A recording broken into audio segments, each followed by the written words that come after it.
This cream, a cream that traditionally we use down there, and I'm using it up here. If you've been searching for an anti-aging solution, something that's backed by science, super effective, and very affordable, and perfectly safe, look no further. In today's episode, I'm going to share with you a topical treatment that's been traditionally used as a vaginal cream, which is now being applied to the face, to the under eyes, to the back of the skin, on our hands and our neck, and producing insane results. I've been using it myself for 90 days, and I'm going to share with you my results, what I think of this product, where you can find it, the safety and efficacy, as well as some of the studies and research that I think you need to know about so that you can make an informed decision. I'm also going to share with you my new skincare routine, which is really scaled back. I'm not using nearly as many products. You'll actually see the before and afters. You can decide for yourself if there's been a significant change. I think there has, but I'll let you be the judge. Thanks for joining me here today on The Chalene Show. I am excited to talk about this topic. It's one that I learned of from listening to an episode of You Are Not Broken with Dr. Kelly Casperson. She was interviewing another doctor, Dr. Ellen Gendler, and they were speaking specifically about the role of estrogen in our bodies. They talked about why it is so often when estrogen begins to decline, the role that estrogen plays in our bodies in terms of our hair, our collagen production, our skin, and our appearance, and why so many women, you hit like your mid 40s and you're like, overnight, you feel like you look older.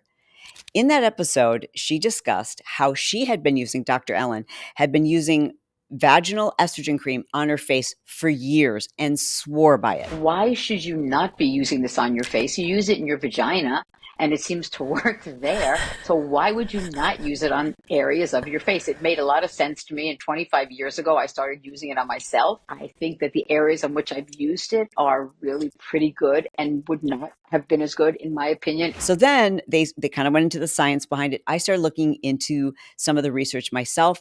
And just last month, a brand new study was produced that I just think lends even more credibility to this practice. First, I think it's really important to understand how estrogen affects our body, and more specifically, what happens when estrogen begins to decline. So, when we're in our late 20s, early teens, estrogen is really high. It's responsible for our fertility, our menstrual cycle. It's what makes the skin look full and plump and radiant. As we enter into our 30s, late 30s, early 40s, estrogen begins to take a dip. And of course, this is a period that a lot of women experience perimenopause. So your estrogen levels can kind of be like a roller coaster ride.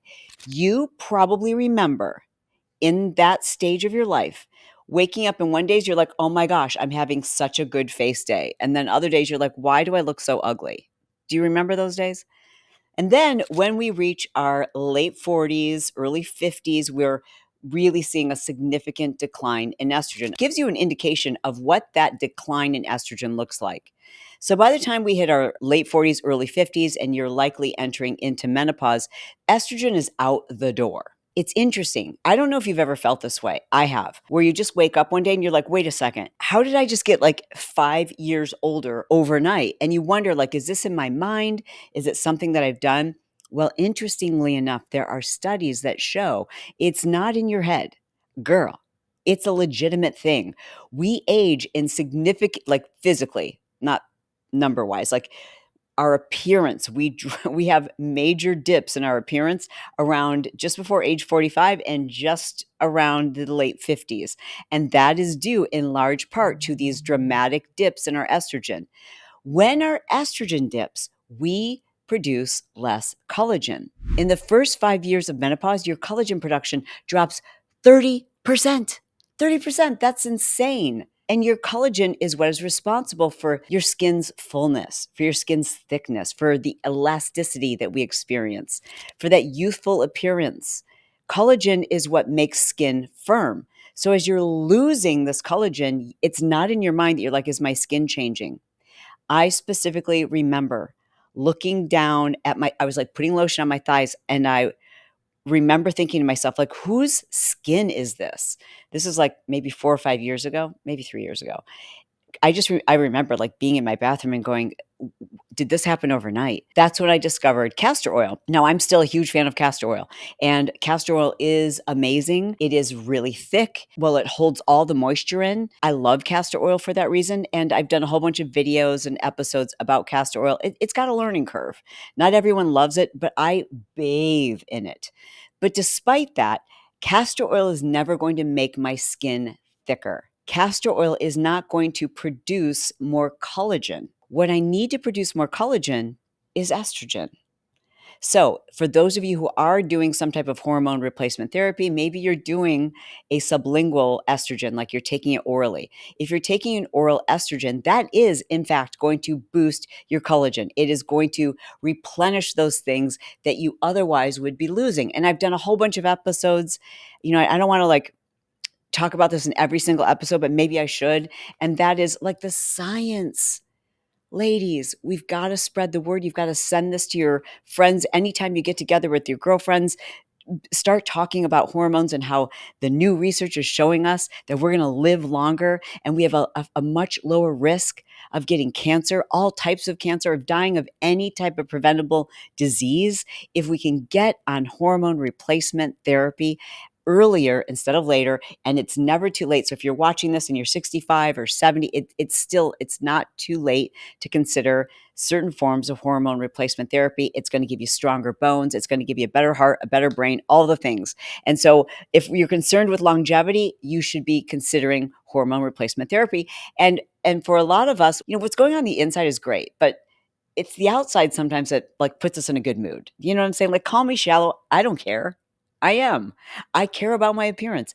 I like looking young because I feel young and I want the inside to match the outside. So shoot me. I care about the way that my skin looks, and I'm in a better mood when I'm having a good skin day. And so when I started looking at the research behind collagen, I'm like, well, I'm taking an estrogen supplement. And I checked with my practitioner, and she's like, yeah, no, your estrogen levels are great.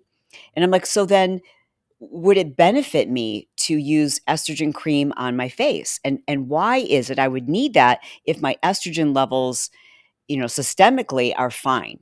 And here's what I learned. When we apply estrogen cream topically, so whether that's a patch or a cream, it affects the area where it's applied. And that is why some women, when their estrogen declines, even if they're doing a hormone therapy, they may still experience dryness and thinning of the skin in the vaginal area, which is going to result in very painful, uncomfortable sex.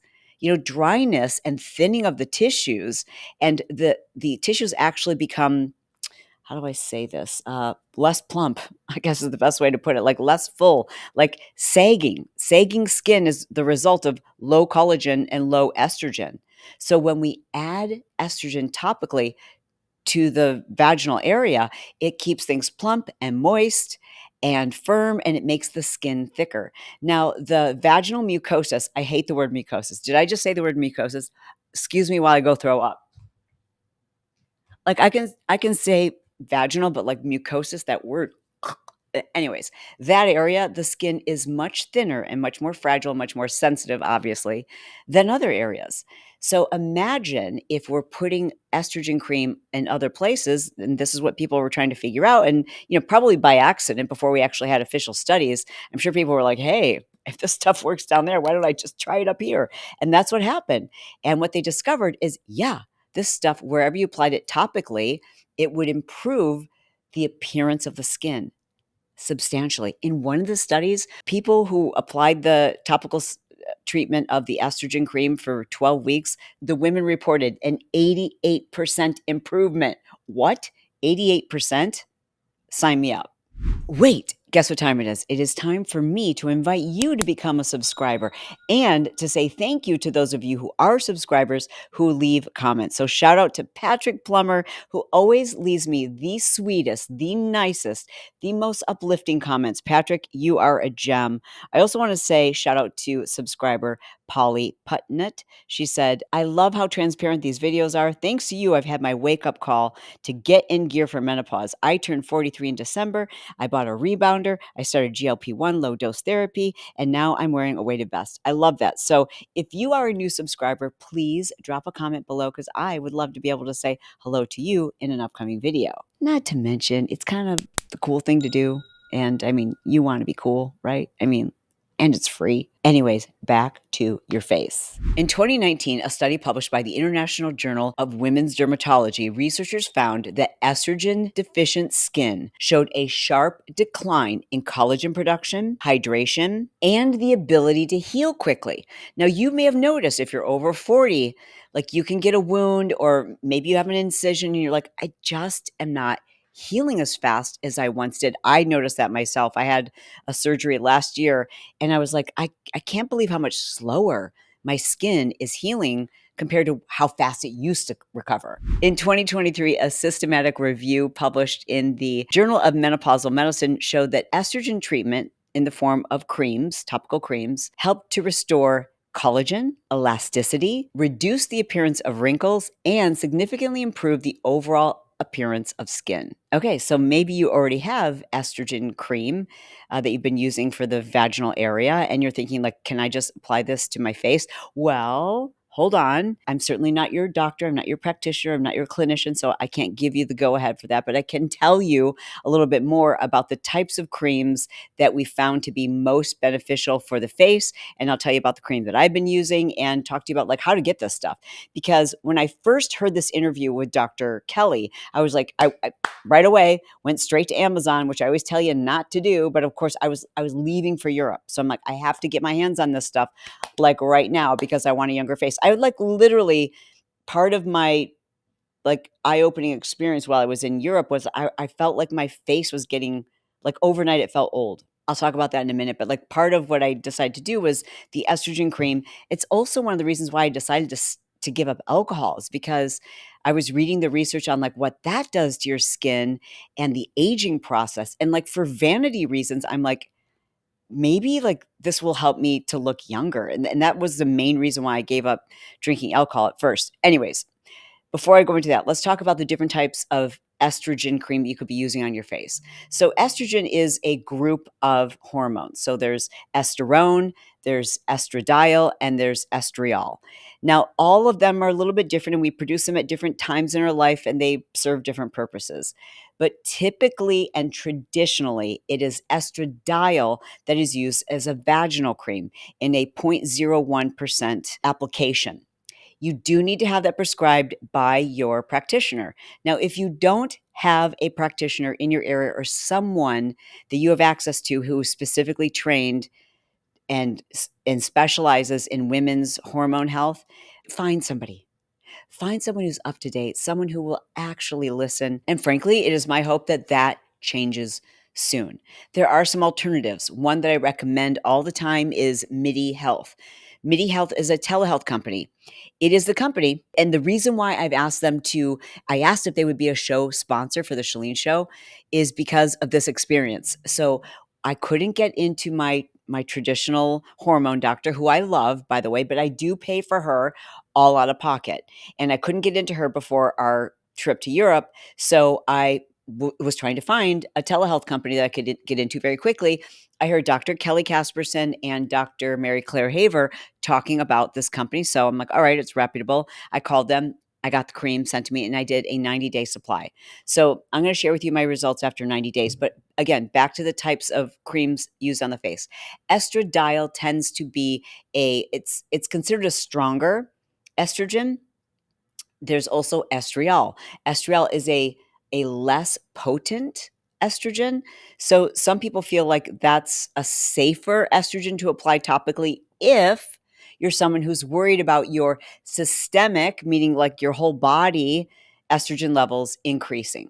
What we do know based on these recent studies is that when they study participants who are applying the estrogen cream and they're measuring their estrogen levels before and after, as well as women who are not using the cream, what they found in these studies is that it does not produce a notable increase in estrogen levels. In other words, what they're saying is when you apply it to your face or apply it anywhere topically, it affects the area where you're applying it and it doesn't go into the bloodstream and pass through the liver. In fact, the form of estrogen known as estriol, the weaker form of estrogen, is considered to be the safer form for anyone who's, really concerned about increasing their systemic estrogen levels. Again, I want you to do your research. I am not the expert, but I want to share with you the research links, and so they will be below in my show notes. So you can go to those research papers, you can print them out yourself, you can review them yourself, you can put them into ChatGPT and ask ChatGPT to do a summary for you, and you can bring that to your healthcare provider and offer that as like, okay, I feel good about this, and have a conversation with your provider about this. I know for me, when I started using this cream, I started noticing a significant difference probably within about 3 weeks. However, to be completely transparent, I do see major changes in my face and my skin. I do. I don't know if you do, but I will say it's quite possible that is a combination of both the cream and the fact that I stopped drinking alcohol. Like, I did them both at the same time. So it's hard to say did I think probably both things helped, but if you take a look at the before and after photos of people and the notations from these studies of people's skin and the appearance, it seems to make a huge difference, and why wouldn't it? It naturally improves the thickness, the firmness, and your body's ability to hold moisture. Okay, now let's talk about cost. The cost for estrogen cream is really low, which is fantastic, and it's super affordable, especially when you're looking at the fact that most high-end facial creams, I mean, you can spend $120 for 1 month supply, which is kind of crazy. When the estrogen cream, you can get it anywhere from 30 to maybe $40 for a 1 month supply. I did a 30-day supply, and the one that I got, this one is a compounded version. This is estriol as well as hyaluronic acid and DMEA. So it has all three of those components, all of which improve the appearance of your skin. So, I mean, this is kind of like three products in one. It's not just the estriol, but I'm really happy with the results. I am interested in just trying the estradiol, so I am going to look into doing that for my next 90-day supply. Again, I used mine through MIDI Health. I'll post a link to them below in our show notes. Now, if you're not familiar with MIDI Health, this is a company that it was founded by women, and they specifically specialize in women's health. So when you get on a call with your clinician, they're actually, first of all, take the time to fill out the questionnaires. Even just filling out the questionnaires, you're going to realize, like, oh, wow, there's so many things I didn't think about that could be related to my hormones. And I always recommend, before you do a doctor's appointment or meet with a new clinician, a healthcare provider of any kind, come prepared. Have a list of questions. Go back through your own notes to see what symptoms you've been experiencing. Try to ask your significant other, like, have I complained about anything weird happening? Because sometimes we forget, and you sit down in front of somebody with a white lab coat on, and you're like, I can't remember why I'm here and if I have any issues. So take some time and prepare in advance. But when you meet with your MIDI clinician, you're going to find that they will actually listen, and they're going to take the time to follow your lead. So if there's something in particular, they're not necessarily going to recommend this to you, or anything for that matter. You need to be your own advocate. So know what it is you want, know what it is you're looking for, know what symptoms you want to address. Talk to them about different things that you've been hearing about that you would like to try. Even if you're considering weight loss, like I know a lot of people are very interested in peptides for weight loss, whether it's a GLP-1 or doing a different type of peptide that could help with inflammation. It is important that you have your questions well researched and written down before you meet with your clinician. I think you're going to have a great time with your MIDI clinician. And I think this is a wonderful solution for those of you who are like, I can't find somebody in my area, number one, or if I found someone, they don't take insurance. And I'm not saying that MIDI takes all insurance, because I've heard this, a few people have said like, oh, they didn't take my kind of, but they take most insurance, and they're in all 50 states. So I highly recommend them. Back to the skincare that I use. This is what I tried. Next time I'm going to try just the straight estradiol and see if I see a difference. This is by prescription only, so you will need to work with a healthcare provider in order to get it. Now I want to share with you my current skincare routine because I have scaled it way back. And I started scaling it way back after the interview that I did with Dr. Anthony Yoon. I'll link to that so you can watch it because it was phenomenal. He's everybody's favorite. And I think part of the reason why is he's from Michigan. And the nicest people are from Michigan. It's called Midwest Nice. So here's my skincare routine now. I use a cleanser in the morning and at night. This is a gentle cleanser. And in fact, this is Dr. Yoon's cleanser. And I will tell you what I told him. I said, Anthony, this is a bad business decision for you. He said, why? I said, because I've had this now for 6 months and I still have like this. This is going to last me a year and the prices are great. So shout out to Anthony Yoon. I love this particular cleanser. So I use this in the morning and at night. Okay. Then after I use that in the morning, I just put on a vitamin C serum. Your vitamin C serum, it's really important that it's in a dark glass container so that you don't compromise the effectiveness of it. After that, I put on some estrogen cream on my face and just a tiny little bit of castor oil. I love castor oil. Not everybody loves it. I love it, love it, love it. I love the smell of it. I love the feel of it. I love how it holds the moisture in. Nothing has helped my overall skin dryness the way, because I'm not dousing my whole body in this estrogen cream, although I'm wondering, like, why don't we just do a full body cream of this? Maybe that's down the road. I don't know. Why aren't we doing that? Anyways, right now it's just on my face, my hands, back of my hands, and my neck. But this stuff, I sleep in it. Like I douse myself in this. But don't forget, castor oil has a learning curve. It is very thick. It takes a lot longer to absorb into your skin. It doesn't clog the pores. So it's wonderful if you're someone who's like worried about breaking out. Usually people don't have any problems with breaking out with it. I'm just a huge fan of the castor oil, but I use just the tiniest little bit on my face. And that's my morning routine. That's it. At night, I cleanse my face again. I don't put on the vitamin C. I just put on a little bit of this and I use a little bit of castor oil. And I use the castor oil at night to do my lymphatic face massage, which I believe helps to reduce inflammation. But nothing helps to reduce facial inflammation like removing toxins.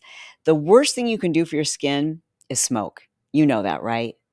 I mean, listen, I was once a hostess in at the Forest Hills Inn in Grand Rapids, Michigan. I was a hostess, and back then we smoked. People smoked in the restaurants, and someone could be walking towards the hostess stand, and I didn't even have to say smoking or non-smoking. I could look at them, and I knew if they needed a smoking section just by looking at their skin. Because smoking, it changes the appearance of your skin. You can look side by side at twins. They do these studies all the time where you show twins. You know, one person's a smoker, one person who's not. Like it ages your skin. It creates free radicals. By the way, speaking of free radicals, what are free radicals? Sounds like a radical group. Free radicals are basically the byproducts of the toxins and other things that we consume, and they're the byproducts that create DNA damage. It's the things that damage our cells. And our bodies are built to fight off these free radicals. Estrogen fights off these free radicals, except when estrogen leaves the building, in which case you might need to supplement so you've got something to fight off those free radicals. The other thing that is absolutely a killer for your skin that makes you look older is alcohol. I know you don't want to hear that. I didn't want to hear it either. But like, I'm not suggesting that you need to quit drinking. Someone said to me the other day, like, why are you so anti-drinking now? I'm like, I'm not anti-drinking. Like, drink all you want. Just make sure you're informed. The problem for me is that I'd heard it, but I really wasn't listening to the fact that alcohol is a class 1 carcinogen. It's as bad as asbestos. Like, it's a class 1 carcinogen. And it's crazy to me how many women are terrified of doing hormone replacement therapy because they're like, I don't want to get cancer. I don't want to increase my risk of cancer. I'm like, have you looked at the research? You're increasing your risk of cancer based on today's research if you're not supplementing your hormones. And you're significantly increasing your risk of 8 different types of cancer if you're consuming alcohol. So drink all you want. Just make sure I just want people to do it in a way that they're informed. This is my mocktail. She is lemon, strawberry, apple cider vinegar, and a little bit of non-alcoholic ginger beer. tahini on the rim, and a little bit of cayenne pepper. Like I not it's like cayenne pepper drops.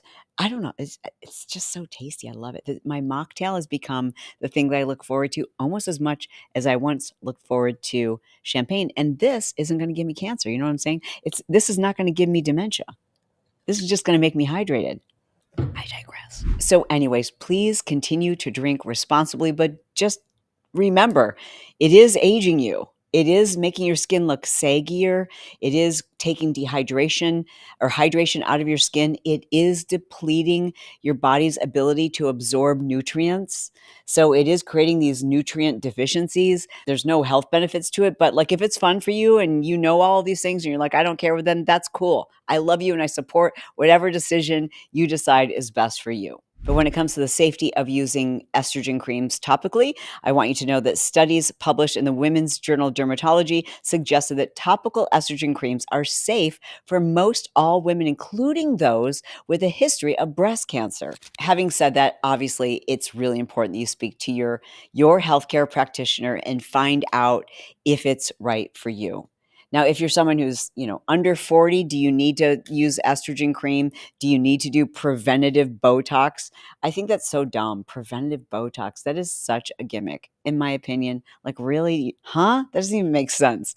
And trust me, I love Botox, but like preventive Botox, I don't get it. And if you're in your 20s and, late teens, 20s, early 30s, you probably don't need this, but consider it when your estrogen starts to decline. By the way, if you are a perimenopausal, menopausal woman who's trying to figure out like how to know what's the best diet for you and how to change your body composition, like how to start strength training and what type of workouts you should be doing at this phase in your life, and how to find the best care provider when it comes to your hormone health and so much more. If you want like meal plans and you just want help with all of this, I've created a program called Phase It. And Phase It members get all of my workouts when you become an annual member, which is less than $8.50 a month. Like it's the most affordable spot on the internet. And by the way, don't hold me to that price because we will be increasing our prices soon. So if you want to take advantage of that price, be sure to click the link that I'll put below this episode and you can learn more about Phase It there. I would love to take care of you. I would love to help you change your physique, figure out how to live vivaciously, how to age with power, how to continue to feel young even longer. So check out Phase It at phaseitup.com and you'll find that link below in our show notes. Lastly, I want to mention the role that estrogen plays in our hair growth and thickness. As you, again, start to enter perimenopause, you're probably going to notice your hair stops cooperating with you. It doesn't feel the same. It's not as thick.